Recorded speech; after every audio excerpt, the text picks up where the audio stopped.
My dad ruined my 10-year-old son's birthday party. He grabbed the present from my son's hands and smashed it, then kicked over the cake table, destroying the cake completely. The unexpected return of my wife from Germany, combined with a surprising action from my uncle, changed everything. Hey, Reddit. The birthday party was meant to be straightforward. That's what I kept telling myself as I stood in the living room, looking at the decorations for the third time. Blue balloons hung lopsided near the ceiling, tied too tightly because I was nervous while doing it. Streamers drooped on one side, refusing to stick despite my best efforts. The banner read "Happy 10th Birthday" in bright, uneven letters. I had hung it myself, and my hands still carried a faint scent of frosting. The cake sat on the table, perfectly centered chocolate with blue piping around the edges. I had stayed up late the night before smoothing the icing, trying to make it look like the cakes kids see in pictures. This mattered. My son mattered. He stood nearby, pacing in small circles, holding his gift tightly. He had tried to shake it once before I gently stopped him. "Careful," I said softly. He beamed, eyes sparkling. "Can I open it now?" he asked again. "Soon," I replied. "Everyone will be here any minute." He nodded, but I could sense the tension in his shoulders. He was excited, yes, but also cautious. My son had learned early that excitement was something to protect, especially around my father.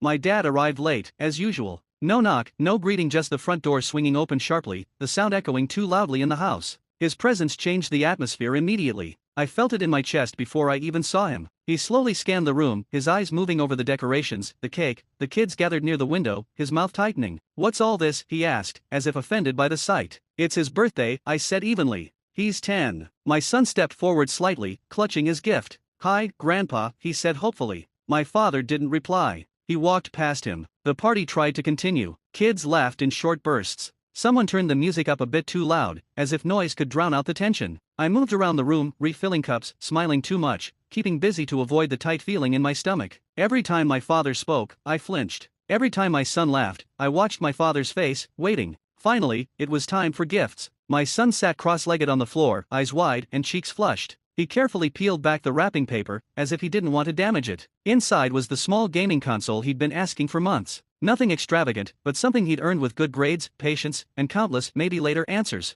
His breath caught. "Mom," he whispered, as if the moment might vanish if he spoke too loudly. "It's the one." "I know," I said, smiling. "Go ahead." He hugged it to his chest, fingers curling around the edges, his face lighting up in a way I would always remember. For about 3 seconds, then my father moved. It happened faster than I could process. One moment, my son was smiling. The next, my father towered over him. "Give me that," he snapped. My son froze. "What?" he whispered. Before I could react, before anyone could respond, my father snatched the gift straight out of my son's hands. "No," I screamed. He smashed it against the table once. Plastic cracked. The sound was sharp and final. Pieces flew across the floor. My son screamed, and then my father kicked the cake table hard. The whole thing tipped over, frosting and candles crashing onto the carpet. Chocolate smeared everywhere. The cake split apart as if it had never existed. Silence followed a silence that pressed down on my ears. Someone gasped. Someone else whispered, "Oh my God." My son didn't cry at first. He stared at the broken console, the ruined cake, at his grandfather.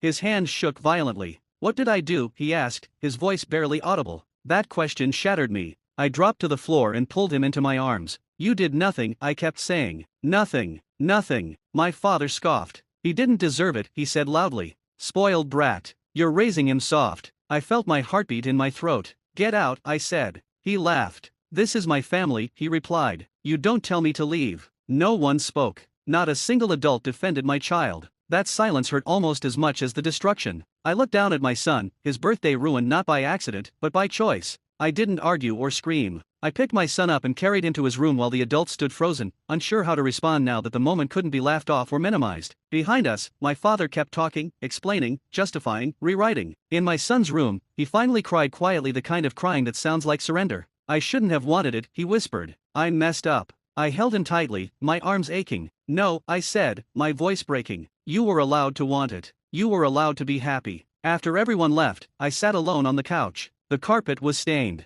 The room smelled like frosting and something burned. I stared at the empty space where the cake had been. I replayed it all, the grab, the smash, the kick, the silence. I thought about all the times I'd excused my father's behavior, the insults disguised as lessons, the anger framed as discipline, the way everyone learned to stay quiet when his mood shifted. And something finally became clear: if I didn't stop this now, my son would grow up thinking this was normal. I checked my phone. No apology, no explanation, just one missed call from an international number. My breath caught. I recognized that number. I hadn't seen it in years. What I didn't realize as I sat there staring at the remnants of my son's birthday was that the person who would finally confront my father was already on her way back. The phone kept buzzing on the coffee table long after the house had gone quiet. I didn't reach for it right away. My son had finally fallen asleep in his room, exhaustion overtaking the tears he had tried so hard to hold back all evening. One small hand curled around a broken piece of plastic, the part of the gift that should have brought him joy, now reduced to a sharp reminder of how quickly happiness had been taken from him. I sat on the couch, staring at the dark stain on the carpet where the cake had landed. The smell of chocolate frosting lingered in the air, mixed with something bitter and burned, like a celebration gone wrong. The phone buzzed again. International number.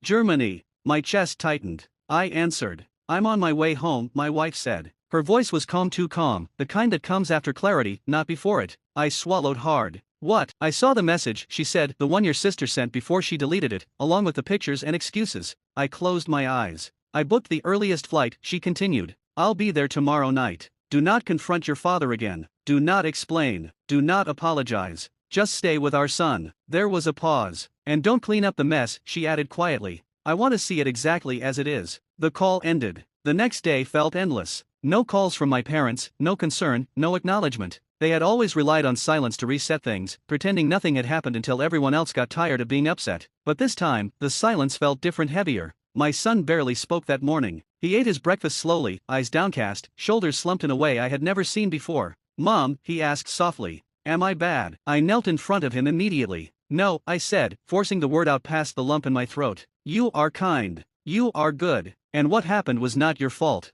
He nodded, but I could tell the words hadn't fully reached him yet. Damage like that doesn't disappear overnight. That evening, my wife arrived. She didn't rush in dramatically, didn't cry or shout. She walked into the house, set her bag down, and stood very still. Her eyes moved slowly over the room, the overturned chair, the smeared carpet, the empty space where the cake had been. She exhaled once, then went straight to our son's room. She sat on the floor beside his bed and listened as he told her everything exactly as it happened. No exaggeration, no drama, just facts spoken in the simple, devastating honesty only children possess. She didn't interrupt or ask leading questions, she just listened. When he finished, she hugged him tightly and whispered something in his ear that I couldn't hear. He relaxed in her arms for the first time since the party. Then she stood up and made a phone call. She called my uncle, not her uncle, mine. The only person in my family my father had never fully controlled, the one who had quietly distanced himself years ago after disagreements no one ever explained. They spoke for less than 5 minutes. My wife said very little, mostly she listened. When she hung up, she looked at me and said, "Pack everything you haven't already packed tonight." My uncle arrived within the hour. He didn't slam the door, raise his voice, accuse, or insult. He walked into my parents' house slowly, surveyed the room, and looked at my father with a kind of tired disappointment that cut deeper than anger ever could. "This," he said calmly, gesturing to the mess, "is exactly why I kept the paperwork." My father laughed nervously. "You always overreact," he scoffed. My uncle didn't respond. He pulled out his phone. What followed wasn't loud, it was procedural, methodical, devastating. The house wasn't legally my father's, it never had been. My uncle owned it, a safeguard put in place years ago after an incident involving property damage, police involvement, and a very quiet agreement that never fully went away. My father had been allowed to live there, not rule it or terrorize children inside it. My uncle gave them 30 days, no negotiation, no discussion, no exceptions. My father tried anger. My mother tried tears. Neither worked. Word spread quickly. Family members who had stayed silent for years suddenly started talking. Stories surfaced, patterns connected. People realized this wasn't a one-time outburst, it never had been. My father shrank without authority, without a house, without an audience, just a man who had gone too far and finally couldn't rewrite it. We moved out a week later, not because we were forced to, but because we chose peace. A smaller place, quieter, safer. My son picked out his own cake the following weekend, chocolate again. This time, no one smashed it. He laughed for the first time since his birthday, and the laugh reached his eyes. My father called once. I didn't answer. Some silences are boundaries. Abuse doesn't always announce itself, sometimes it hides behind authority and tradition. But children remember, and one day, someone stops excusing it. That's all for today's story. Stay tuned for more videos.